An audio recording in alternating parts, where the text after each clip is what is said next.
Saludamos a todos aquellos que se conectan a través de las redes sociales, que pueden vernos a través de allí. Y es lindo también poderlas grabar las prédicas, porque a veces una palabra te habla a tu corazón o a tu vida y vos después querés volverla a escuchar. Y a veces no nos acordamos o no nos acordamos específicamente de algo que queremos acordarnos, y cuando la volvemos a escuchar el Señor vuelve a hablar a nuestras vidas. Así que los saludamos a todos aquellos que nos ven por las redes. ¿Amén? Bueno, quiero compartirles acerca hay un flyer ahí que hizo Juan, que el título de la prédica es: si el enemigo no te persigue, revisa en qué veredas caminas. Si el enemigo no te persigue, revisa en a qué vereda caminas. Y quiero hablarles acerca de la vida de David y Saúl. Muchos quizás conocen la historia, pero quiero hacerles como una introducción porque es mucho para leer, no les voy a poder leer todo, pero les voy a dejar una tarea para que ustedes puedan leerlo.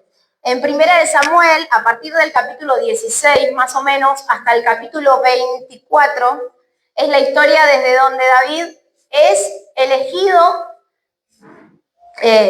y es ungido, y habla de todo el proceso que él vive con Saúl, ¿sí? Saúl era un rey muy importante, el cual, ¿qué pasó con Saúl? Él había metido la pata y como que le sacan, ¿no? Y lo van a ungir a David. Y cuando lo ungen a David, voy a citar algunos versículos para que ustedes entren a la introducción conmigo. Allí en Primera de Samuel 16, 21, dice: y viniendo David a Saúl, estuvo delante de él, y él le amó mucho y le hizo su paje de armas.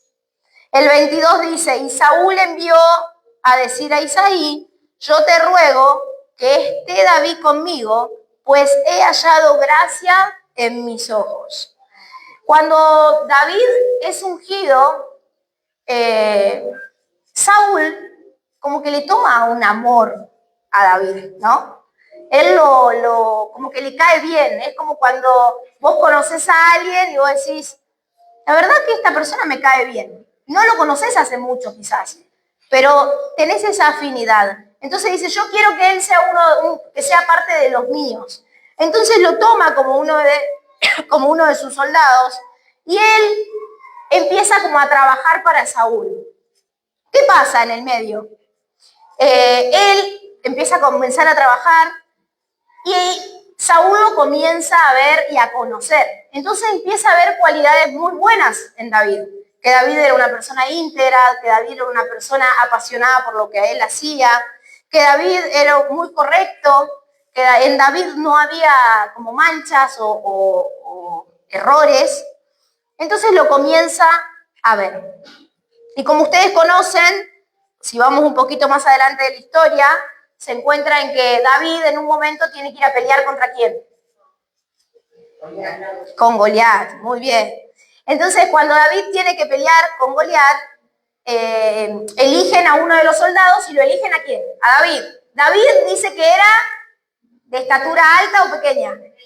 Pequeña. ¿Que era joven o adulto? Joven. Entonces dice que lo eligen. Cuando él va, ustedes conocen la historia, no le voy a leer todo porque es mucho. Cuando él va, dice que sale ganando y que le puede cortar la cabeza a Goliat. Entonces ahí empieza la guerra, ahí empieza el problema, porque el tan amado y lindo David, que era para Saúl, empieza Saúl a tenerle envidia, empieza a tenerle esa envidia, ese celo, ¿y por qué este tiene tanto poder? Y empieza como la guerra espiritual. Y esto, Dios hablaba esta semana en mi corazón y hablaba de esto, ¿no? De que muchas veces queremos que cuando nosotros empezamos el camino de Dios, que las cosas no vayan bien. ¿Cuántos quieren que las cosas le vayan bien cuando empiecen el camino de Dios? Todos, todos, todos. El que viene a la iglesia y viene por primera vez, ¿qué quiere? Y vengo a la iglesia porque quiero estar mejor, porque quiero que me vaya bien, porque quiero cumplir alguna meta o algún sueño en mi vida y sé que con Dios lo voy a cumplir. Sí, para Dios no hay imposibles y en Él podés cumplir y hacer todo. El tema está que cuando vos te empezás a sumergir en el camino de Dios, el gigante va a aparecer. Y en este caso a veces no es el gigante, sino que es el mismo Satanás empecinado con tu vida porque vos estás haciendo ruido en el mundo espiritual. Entonces, como introducción, hay una verdad incómoda en la iglesia y es que el diablo solo persigue a quien le hace daño. El diablo va a perseguir a las personas, a los hijos, que le están causando un daño. ¿Por qué? Porque el diablo no va a ir a buscar al que no hace nada, al que está tranquilo, al que no ora, al que no busca, al que no quiere cambiar. ¿Por qué? Porque ese ya lo tiene envuelto, lo tiene como engatusado. Entonces, ¿para qué lo va a ir a buscar si ese lo tiene de su vereda? Pero cuando nosotros empezamos a trabajar en Dios y empezamos a querer servirle y empezamos a querer buscarle y empezamos a querer sumergirnos en su río, el diablo se empieza como a ensañar con uno. ¿A alguien le pasó? Me pasó a mí sola. Es como que todo lo que quizás te iba bien, te empieza a ir para atrás. Y antes tenías, no sé, una bici, se te pincha la rueda de la bici. Y antes tenías, no sé, un auto, se te pincha la rueda del auto. Y antes tenías, no sé, una casa linda y se te empieza a destruir la casa. Y vos decís, pero al final empiezo a ir a la iglesia y me empieza a ir todo mal. Y no, déjame decirte que es porque el enemigo no quiere que vos te empieces a sumergir en el mundo espiritual. David nunca fue perseguido mientras él cuidaba las ovejas. Ustedes fíjense de que cuando David estaba cuidando las ovejas en el campo de su padre,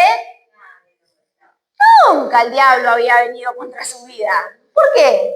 Porque era una persona más. Porque si bien él era una persona íntegra, era una persona que buscaba a Dios con su corazón, era una persona que Dios lo conoce en lo oculto, que lo conoce ahí, cuando él lo buscaba, pero él no estaba afuera, él estaba adentro. Pero cuando David empieza a salir afuera y empieza a vencer gigantes, empieza a estar en contacto con, digamos, en la guerra, ahí es donde el diablo se empieza a ensañar con David. Entonces la persecución comenzó el día que Dios lo ungió y él venció a Goliat. Ahí tengo un cuadrito que hice, que es como un cuadrito comparativo, que me habla de las 3 razones. Acá está. Si ustedes pueden ver acá, es el proceso de David versus la reacción de Goliat. Antes de Goliat, de Saúl, perdón, Neymar. Antes de Goliat, David era un pastor desconocido y solo él que hacía, tocaba el arpa. Dice que cuando Saúl venía el enemigo a atacarle, dice que, ¿qué hacía David? Tocaba el arpa, claro, era solo como un músico, tranquilo. Pero dice que, ¿cómo era la reacción de Saúl mientras él le tocaba el arpa? Lo amaba, él lo amaba, lo tenía como escudero, y eso está en 1 Samuel 16. Si ustedes leen todo ese capítulo, allí habla de eso. Entonces dice que mientras él estaba tranquilito en la casa tocando el arpa, Saúl lo amaba. Era lo mejor que le podía haber pasado a David. Porque cada vez que él andaba manifestado, él venía y le tocaba el instrumento y dice que eso traía paz. Después de Goliat, dice que David empezó a ser un ungido, un victorioso y un aclamado. Y ahí es donde él se pone celoso, Saúl, porque empieza a perder reconocimiento y empieza a tener más conocimiento David. Y dice que la reacción de Saúl es que él comienza a mirarlo con celos y desconfianza. Acompáñenme a 1 Samuel, deja el cuadrito ahí que yo leo de acá. 1 Samuel 18:9. 18:9. Y desde aquel día Saúl no miró con buenos ojos a David. Si vamos un poquito más arriba, dice que en el versículo 7, Cuando todos estaban contentos y danzaban y todo, ¿por qué? Porque había vencido a Goliat, dice, y cantaban las mujeres que danzaban y decían, Saúl hirió a sus miles y David a sus 10.000. Y se enojó Saúl en gran manera y le desagradó este dicho y dijo, a David dieron 10.000 y a mí 1.000. ¿No le falta más que el reino? Y desde aquel día Saúl no miró con buenos ojos a David. ¿No les pasó alguna vez que les salió algo bien y que el que vos querías o el que creías que era tu compañero de batalla, tu codo a codo, en vez de alegrarse, te empezó a mirar con celos o te empezó a mirar con envidia o te empezó a mirar ya, no sé. Para mí no lo mató así nomás al gigante. Para mí llevó un cuchillo, le clavó una puñalada, como que empiezan a buscar la estrategia, ¿no? Y le va bien y no le va bien porque limpia casa. Este seguro va y hace otro tipo de trabajo afuera. Le dice al marido que va a limpiar casa, pero mirá si le va a ir tan bien limpiando casa. Y empiezan como a tener esa envidia, como tener ese celo, que a veces el tener celos no está mal. El tema es con qué celo yo te miro. Si es un celo que termina contaminándome a mí y contaminándote a vos, o es un celo bueno, porque hay gente que se pone celosa, pero se pone celosa bien. Che, a vos siempre te va re bien, siempre, pero te lo dice con una buena onda. Pero hay gente que no le gusta que vos te vaya bien. ¿Cómo que no te gusta? Sí, y te voy a hilar más finos. Hay hermanos de la iglesia que no le gusta que a vos te vaya bien. Y te pongo un poquito más adentro. Hay gente de tu familia que no se alegra cuando vos te va bien. Que no se va a poner contento. Que cuando vos vayas a contarle una buena noticia, se van a decir, ay, sí, qué lindo, pero por adentro no van a estar felices.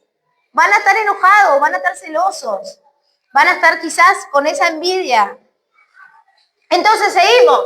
Y después de que él empieza a mirarlos con otros ojos, ¿qué empieza a pasar? Lo empieza a perseguir. Entonces dice que David huye y vive en cuevas y en el desierto. Pero dice que Saúl lo perseguía constantemente para matarlo. Ustedes fíjense en esto. Nunca escucharon esa frase del amor al odio. Él lo amaba. Él veía todo lo bueno en David. Pero cuando David empezó a triunfar, empezó a ver que David no era tan amado como parecía. Entonces David es marcado por Dios, pero perseguido por Saúl. Y nuestro Saúl muchas veces puede estar cerca nuestro. Nuestro Saúl muchas veces puede ser la persona que menos esperamos. Nuestro Saúl muchas veces puede estar en nuestro entorno más íntimo. Pero te quiero decir algo, Saúl no se manejaba como Saúl, sino que el diablo usaba la vida de Saúl para querer matar a David. Porque Saúl no era una guerra de carne, no era que Saúl lo quería matar porque, ay, no, me caes mal, porque sos... No. Saúl empezó a tener una guerra espiritual en su interior.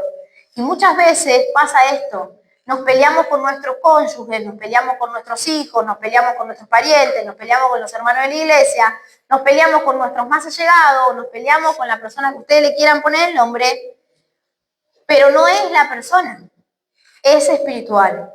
Entonces, qué importante es tener este corazón que tenía David. Porque David, a pesar de la persecución, él seguía haciendo lo que Dios le había mandado hacer. En ningún momento él tuvo miedo y dijo, no, ¿sabes qué? Me aparto, dejo todo a un costado y no continuó. Sino que él en todo momento siguió. 3 razones por las que Saúl perseguía a David. David tenía la unción de Dios, 1 Samuel 16:13, dice que el Espíritu de Jehová vino sobre David y donde hay unción, hay una oposición. Cuando vos te separás para el Señor, ungido significa separado, ungido significa apartado, ungido significa santificado. Cuando vos te querés separar para Dios, vas a tener oposiciones. vas a tener oposiciones. Cuando vos te separás para Dios, el diablo no se va a quedar quieto. Cuando vos te separás para Dios, aquello que vos más amás va a ser aquello que quizás se convierta en tu rival. Y vos vas a decir, ¿y por qué? A mí me pasaba. Yo cuando empecé a ir a la iglesia, siempre lo cuento, parecía que venía de la iglesia y se me manifestaban todos. Y yo decía, pero Señor, yo voy a la iglesia, yo voy a tu casa, yo voy a servirte, yo voy... Sí, pero mi guerra no era con una persona específica, mi guerra era espiritual. Entonces tu guerra hoy no es con la persona que vos crees, no es carnal, no es con tu hijo, con tu hija, con tu hermano, con tu hermana, con tu esposo, con tu esposa. La guerra es espiritual. Por eso tenemos que volvernos más espirituales y poder empezar a discernir. Porque si nosotros empezamos a discernir un poquito el mundo espiritual, nos vamos a ahorrar muchos dolores de cabeza. Nos vamos a ahorrar muchas discusiones. Nos vamos a ahorrar muchos tragos amargos. David representa al futuro y no al pasado. Saúl era un rey que era desechado, pero él estaba aferrado al trono. Parece esa guerra quizás política, como a veces pasa, ¿no?, con los políticos, de que pasa un gobierno y viene otro, o pasa otro, y parece que el gobierno anterior que quedó no se desarraiga del trono, no quiere seguir estando en ese trono. Y muchas veces pasa adentro de la iglesia también esto. David era el propósito nuevo de Dios.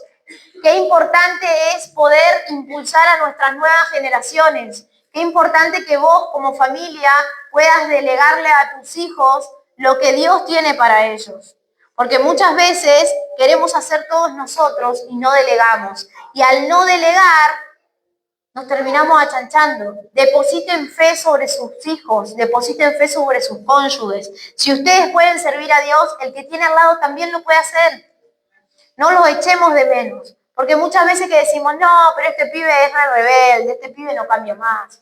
No, pero este pibe es insoportable, no, vos no sabés lo que es en mi casa. Vos porque lo ves buenito y calladito en la iglesia, pero vos no sabés lo que es insoportable.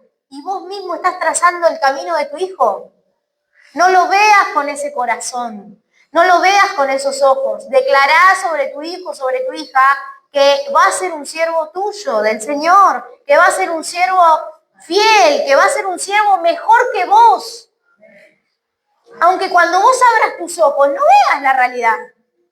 Aunque cuando vos abras tus ojos los veas rebelde, lo veas contestón, lo veas inquieto, lo veas que te dan ganas de darle un coscorronazo, porque pasa, pero que vos entiendas en el mundo espiritual que tu guerra no es contra tu hijo, que tu guerra no es contra tu cónyuge, que tu guerra no es contra tu hermano, que tu guerra es espiritual. El infierno siempre percibe y persigue a quien carga el próximo mover de Dios. Y esto es una realidad. Siempre que alguien tenga un potencial grande, el infierno no se va a quedar quieto. El infierno no juega a ser infierno. El diablo no juega a ser diablo. El diablo no juega a ponerse la máscara y disfrazarse y venirte a asustar a la noche. No, el diablo existe, chicos. El diablo es de verdad. El diablo no juega. El diablo va a querer destruirte. ¿Y cómo te va a querer destruir? Sutilmente. Dándote palabras, esos susurros suaves. Te va a querer destruir cuando vos salgas a la calle y vuelvas a tu casa y que tu casa, en vez de ser un clima de amor, sea un clima de guerra. Cuando vos vas a la calle y cuando vos vayas al servicio y estés con los chicos y veas a todos los chicos felices, y qué lindo los chicos, todo, y vuelvas a tu casa y tu marido te está esperando y otra vez te fuiste. ¿Y cuánto tiempo vas a invertir ahí? ¿Qué pasa? ¿Te gusta el pastor?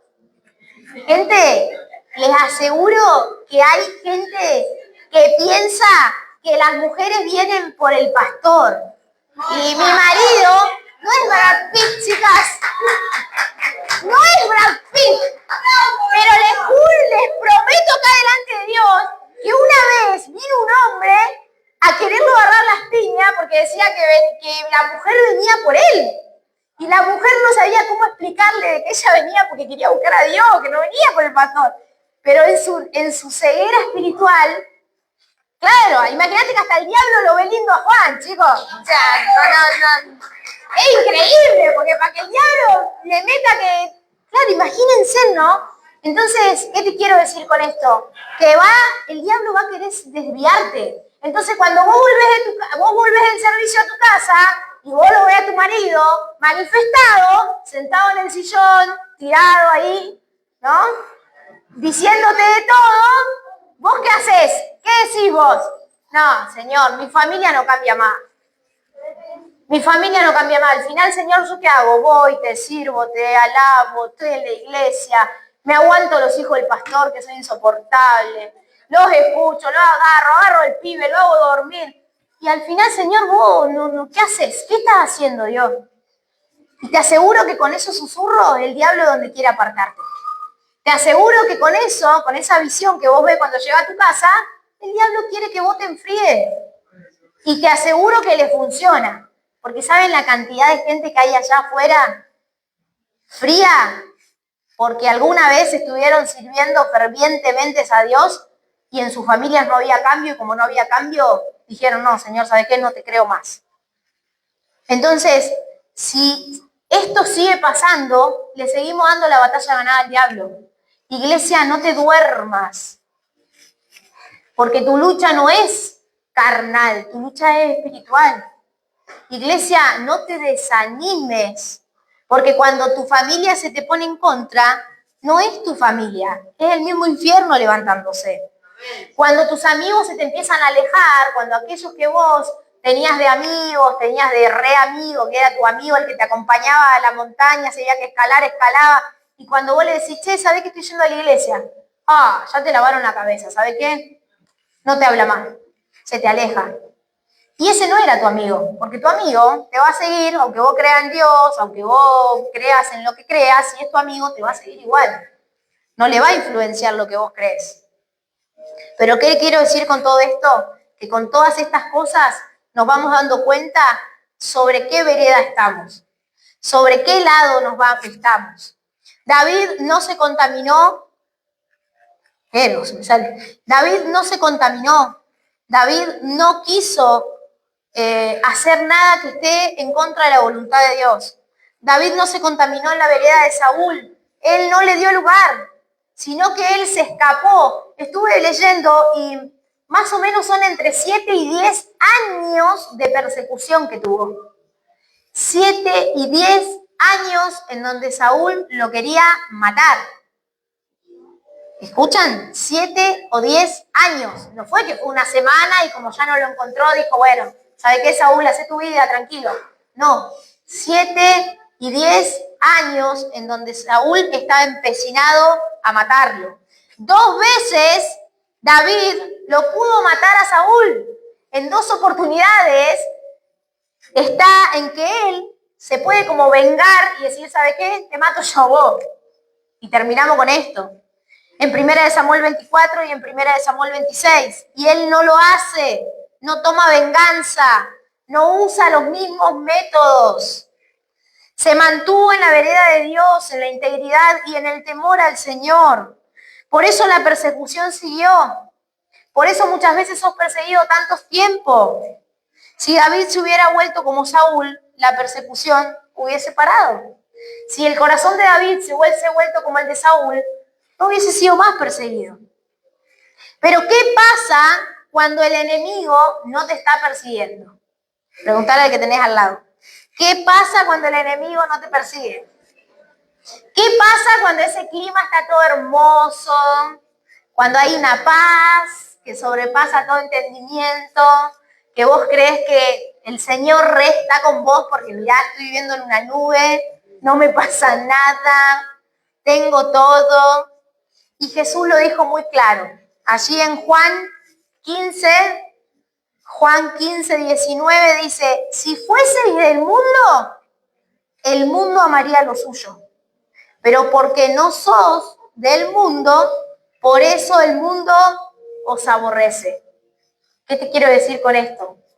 Que si vos no estás marcando una diferencia en ningún lado, el diablo se va a quedar tranquilo. No le importás al diablo. ¿Sabes por qué no le importás? Porque no haces ruido. Entonces, como no haces ruido, no le interesás.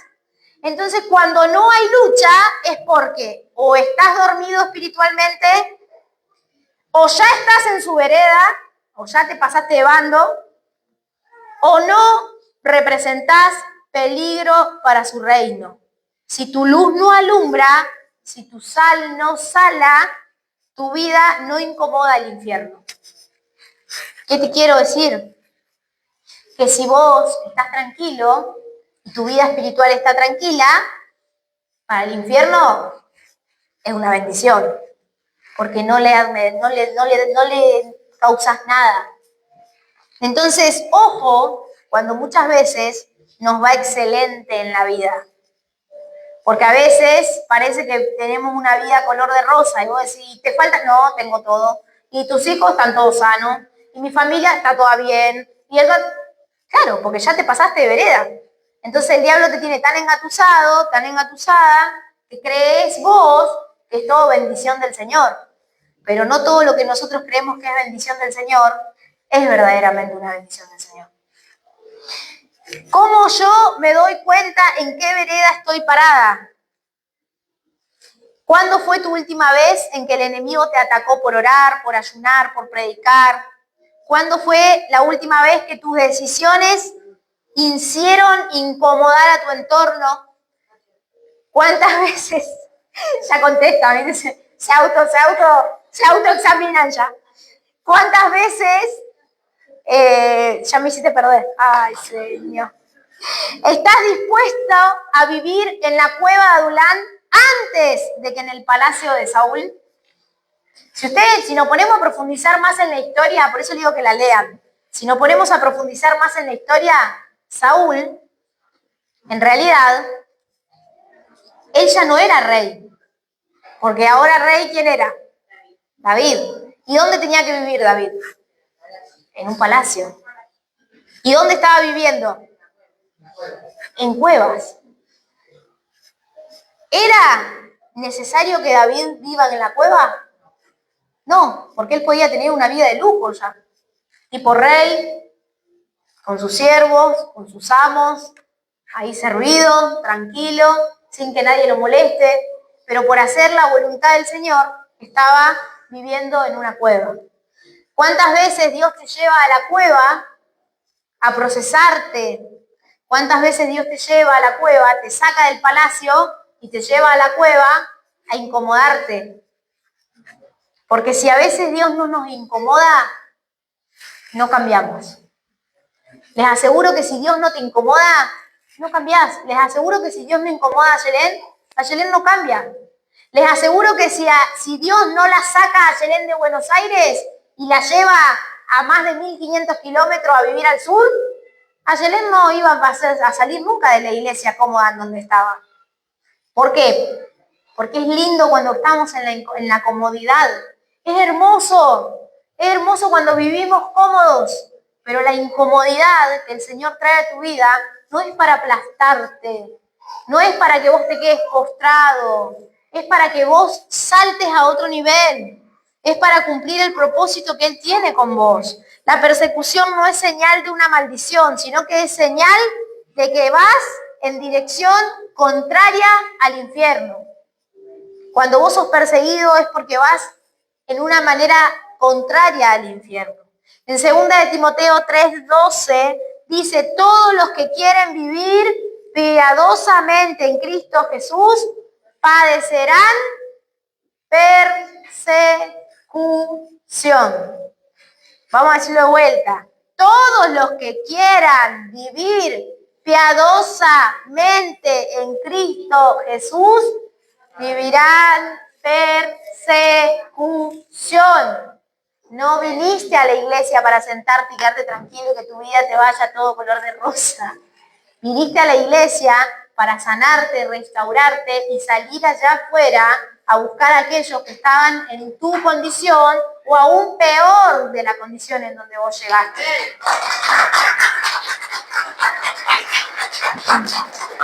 Y cuando eso pasa, empezás a ser perseguido. Saúl nunca persiguió a sus generales corruptos. Nunca. Nunca quiso matarlos. Nunca. Persiguió al pastor conforme al corazón de Dios. Entonces, si yo hoy te pregunto, no contestes, Lore. Si yo hoy te pregunto, ¿te está persiguiendo el enemigo? Y tu respuesta es no, no lo celebres tan rápido. Revisá tu vereda. Quizás hace tiempo que caminás del mismo lado que él y no te diste cuenta. Y es fuerte. Es difícil escuchar esto. Quizás no es de las cosas más lindas que ustedes quieran escuchar. Pero revisemos en qué vereda estamos. Porque te cuento otra cosa. Si yo no estoy preparado espiritualmente y salgo allá afuera, el diablo me hace pedazo. Literal. Entonces, no podemos jugar, porque es muy lindo salir a la calle, es muy lindo predicarle al otro, es muy lindo ver la realidad diferente a la mía, pero también tenemos que saber que nos tenemos que preparar espiritualmente para ir a buscar a las almas.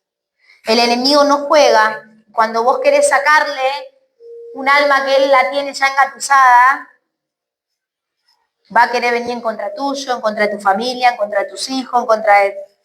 Hasta el perro se te va a revelar.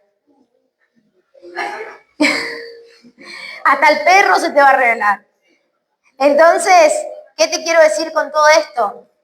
Es que necesitamos como iglesia revisar a dónde estamos. Revisemos a dónde estamos. Es mejor ser un David perseguido en una cueva, pero con la presencia de Dios, que ser un Saúl tranquilo en un palacio sin Dios.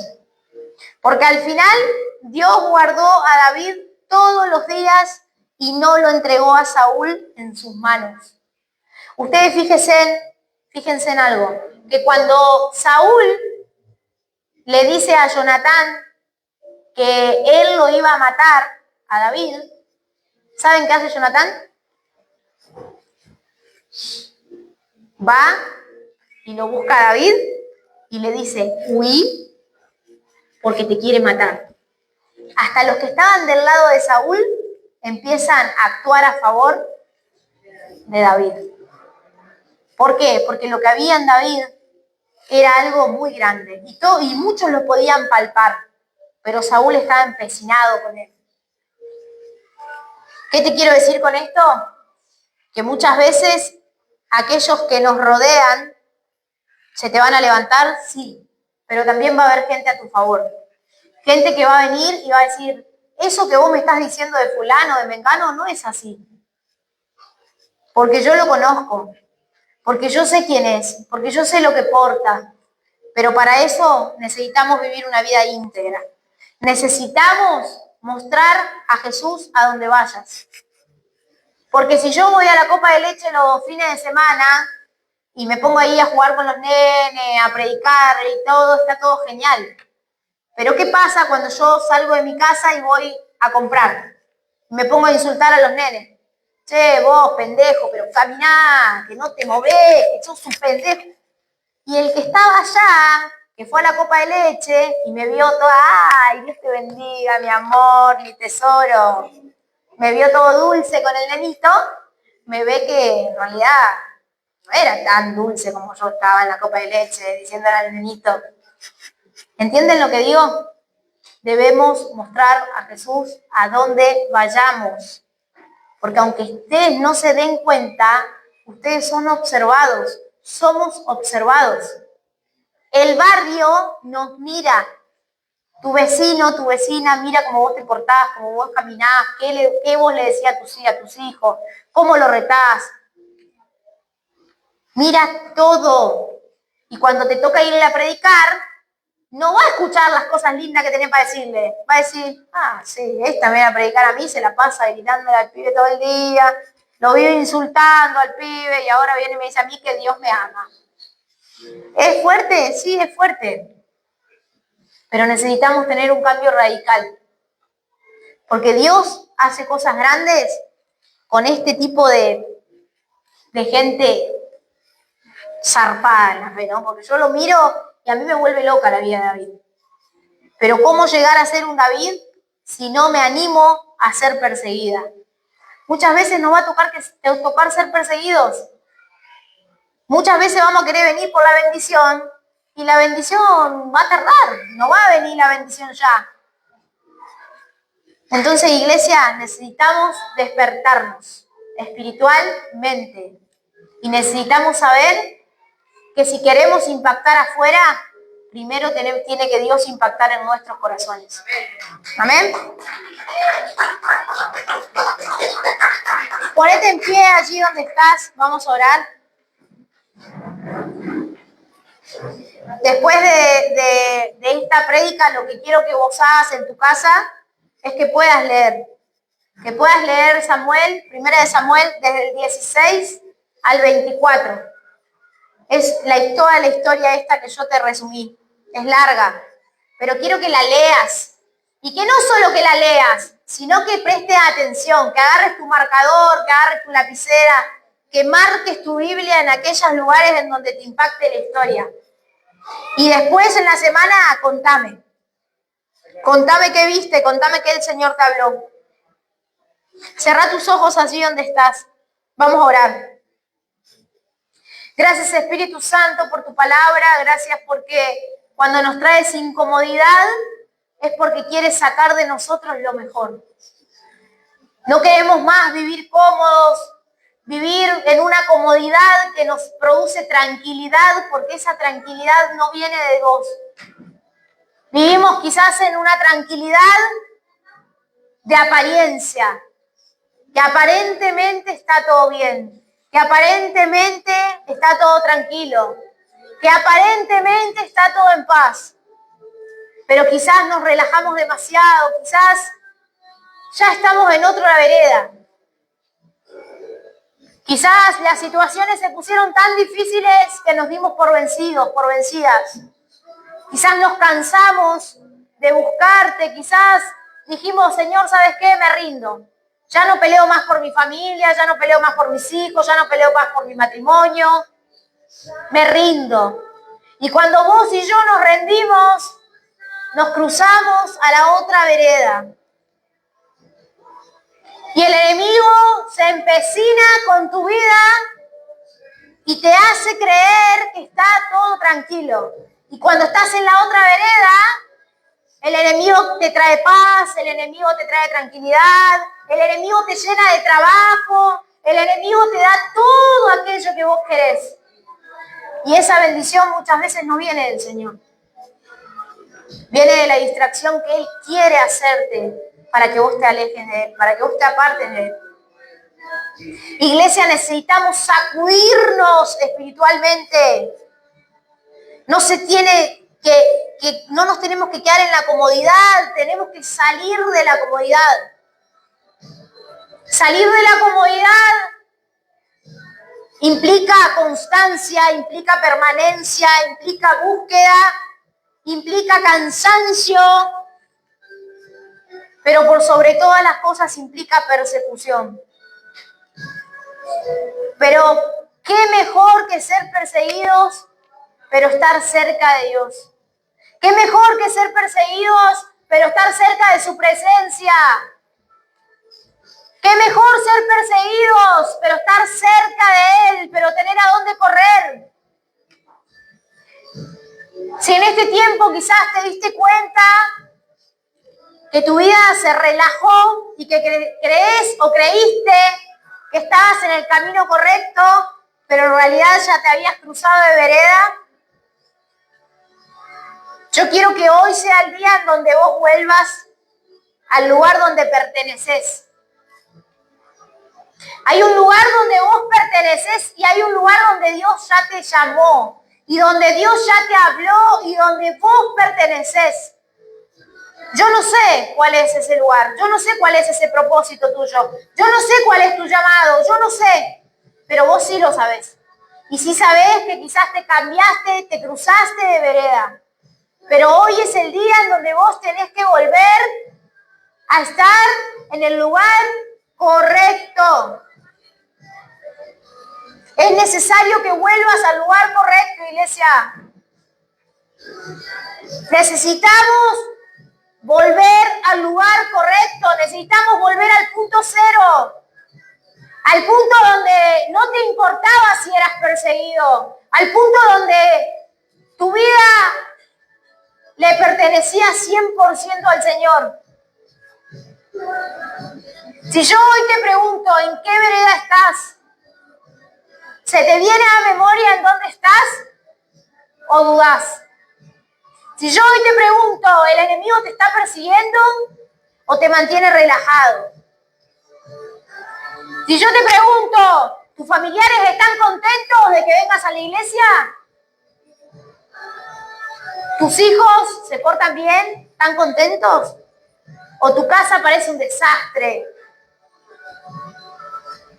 Iglesia, necesitas y necesito salir de mi comodidad.